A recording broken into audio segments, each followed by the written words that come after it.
We've been in the business 5 years now, and I'm saying categorically this is the most gruesome find we've made. The search for 22-year-old Candice Honoré ended here today at Oropouche Road in Valencia after a suitcase was pulled from a shallow pond, which supposedly contained the remains of Miss Honoré.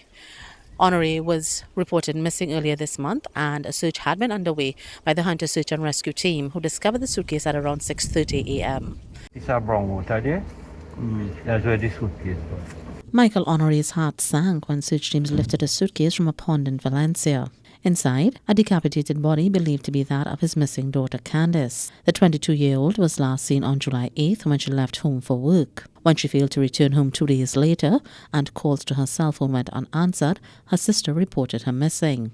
Valence Rambarat says bits and pieces of information led his team to Oropouche Road, where they located the suitcase and contacted the Valencia police. We opened the suitcase, we unzipped the suitcase, we lifted the cover, and we stepped back. But from our observation, what we saw was black and clear plastic bags inside.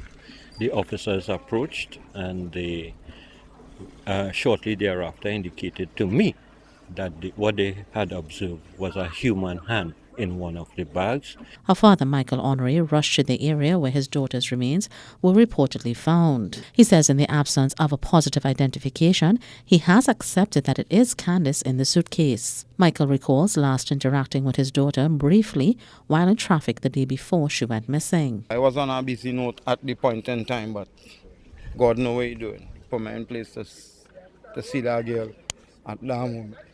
The senior honoree is still grappling with the loss of his daughter. For it to reach this distance with Candace there right now, this wasn't really accepting to me from day one.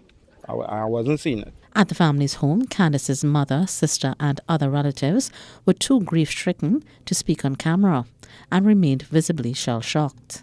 They were comforted by Toco Sangre Grande MP Wayne Sturge. Candice's sister told CNC3 News her sister was a victim of domestic violence and would often come home with bruises about her body but never went to the police. Investigators are now searching for a male suspect who's well known to Candice and her family, as well as 2 other men who they believed played a part in the dumping of the body.